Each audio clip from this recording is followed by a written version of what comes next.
प्रधानमंत्री जी budget session के पहले आकर के अपनी बात करते हैं, इश्यूज को घुमाते हैं, क्योंकि उन्हें पता था कि बजट में इस देश को कुछ नहीं मिलने वाला है। बजट पे बहस होगी तो सरकार की बखिया उधर जाएगी। तो वो एक नैरेटिव बना रहे हैं कि मुझको सदन में बोलने नहीं दिया। आ रही हूं गौरव जी। तो चलिए साथियों, धुलाई शुरू करते हैं। पिक्चर चालू करो बे।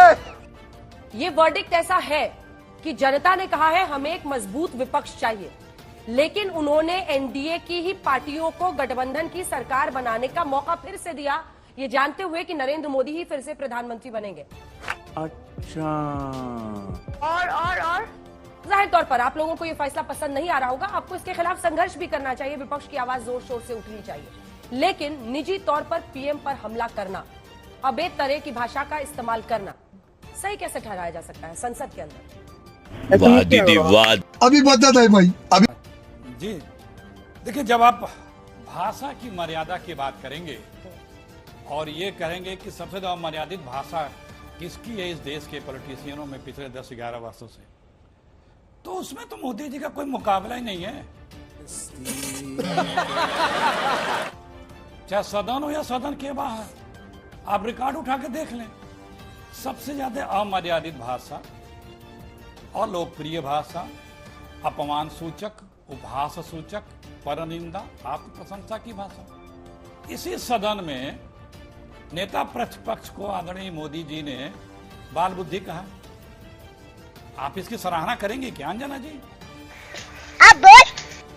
नेता सदन है, चौथी कितने बार के सांसद हैं, कभी उनसे अमर्यादित भाषा नहीं निकली आज तक राहुल जी के मुख से। लेकिन राहुल जी अगर सरकार पे चुपते सवाल कर दें, किसी बात को लेकर प्रश्न सरकार को घेर लें, तो उनके, हम अभी सिर्फ इसी सत्र की बात करें, इसी सत्र में उनके दिए गए भाषण को 14 जगह से डिलीट किया गया। विपक्ष का नेता जब भी खड़ा होने को खड़ा होगा, स्पीकर चेयरमैन सबसे ज्यादा डिस्टर्बेंस करेंगे, अपोजिशन को लोगों को रोकेंगे, भले उसी बात पे सत्ता पक्ष के लोग घंटों बोले। देख रहा है विनोद, कल ही आपने कितना एम्बैरेसिंग पोजीशन देखा स्पीकर महोदय की हुई, जब वो इमरजेंसी पे, नेहरू जी पे, किस पे बोलने के उधर सुनते, इधर का आदमी जब बोल रहा था तो उसको टोक रहे थे।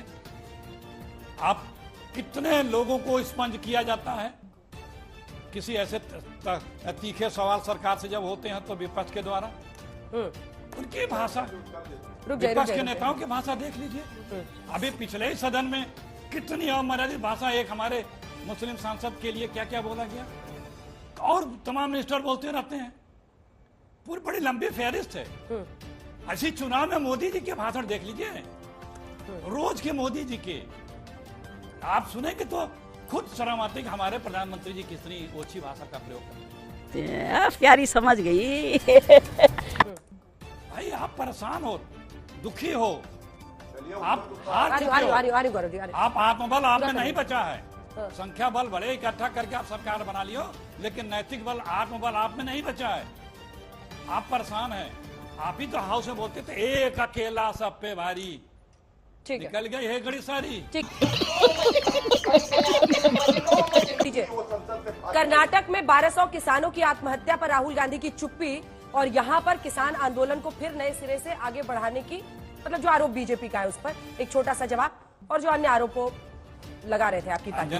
बस हवा निकल गई। अंजना जी, अभी भाजपा के प्रवक्ता को मैं सुन रहा था, बोले राहुल गांधी झूठा नंबर 1 है।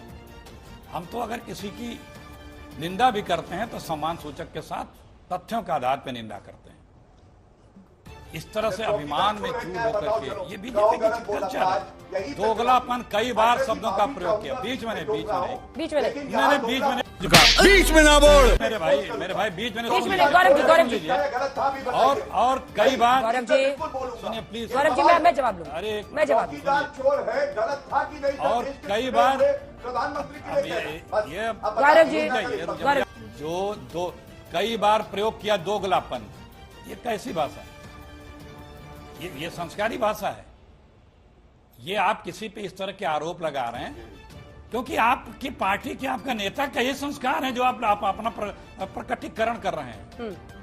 और वानगी साफ दिख रही है, बताने की आवश्यकता नहीं है अंजना जी। कैमरे हटा देंगे, विपक्ष के लोग बोलेंगे, उनकी माइक को म्यूट कर देंगे, स्पेंड कर देंगे, 100 सांसदों को सस्पेंड कर देंगे। एक व्यक्ति के बोलने पे प्रधानमंत्री 2 बार खड़े हुए, आधे दर्जन बार पानी पिए और 9 कैबिनेट मंत्री खड़े हुए। वाह मोदी जी, वाह वाह। और जो कल तक अहंकार के दंभ में अपने आप को भूपति समझते थे, स्पीकर से गुहार लगाते दिखे, मेरी रक्षा करिए, मुझे संरक्षण दीजिए। सिर्फ सत्य का जरा सा उजागर प्रकटीकरण कर दिया राहुल जी ने। सत्य नहीं बर्दाश्त हो सकता आप लोगों को, संसद में सत्य ही बोला जाएगा। ठीक है, सदन में राहुल गांधी, इंडिया गठबंधन, विपक्ष जनता के सत्य को रखेगा और आप लोगों को बात चुभेगी। ठीक है, और ये कह के आप नहीं बच सकते कि तीखे सवाल क्यों कर रहे हो। बात तो सही है। तो जनता ने विपक्ष में बिठाया, राहुल गांधी के अंजना शब्द जी। पर, मोदी से लेकर हर शब्द पर वो जानकारी दे रहे हैं। हाँ बोलिए अखिलेश। देखिए अंजना जी, लोकतंत्र में प्रश्न उठेंगे, तीखे सवाल होंगे, लेकिन जो तानाशाह होता है वो प्रश्नों को बदजुबानी समझ लेता है, अवमानना समझ लेता है, बेइज्जती समझ लेता है, गाली समझ लेता है। यही भ्रम है। जब आप लोकतांत्रिक हो जाएंगे तो आप खुद भाषा की मर्यादा को समझने लगेंगे और अपने भाषा को संतुलित रखेंगे। लेकिन आप में लोकतंत्र है ही नहीं, इसलिए आपको वो भाषा, वो सवाल, क्योंकि आप सत्ता में हैं, जो सत्ता में है जवाबदेही उसी की है, सवाल उसी से होंगे। और ये सवाल लोकतांत्रिक मूल्यों में आस्था रखने वालों को नहीं चुभते हैं, जो तानाशाही मूल्यों में आस्था रखते हैं उन्हें चुभते हैं। ये बदलना होगा सरकार को, अपने आप को, सत्ता में बैठे लोगों को, क्योंकि जब इतनी बड़ी जिम्मेदारी देश की जनता ने आपको दी है तो सवाल सिर्फ आप ही से होंगे, विपक्ष से नहीं होंगे।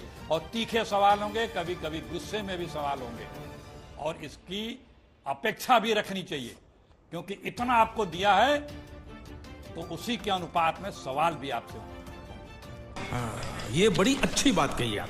अगर इतनी बर्दाश्त करने की हिम्मत नहीं है तो आप पहले अपने आप को सुधारिए, संयमित अपने आप को बड़प्पन दिखाइए, संयमित भाषा का प्रयोग करिए, उदार दिल दिखाइए, लोगों को अवसर दीजिए, कैमरे मत घुमवाइए, विपक्ष को डिस्टर्ब मत करिए।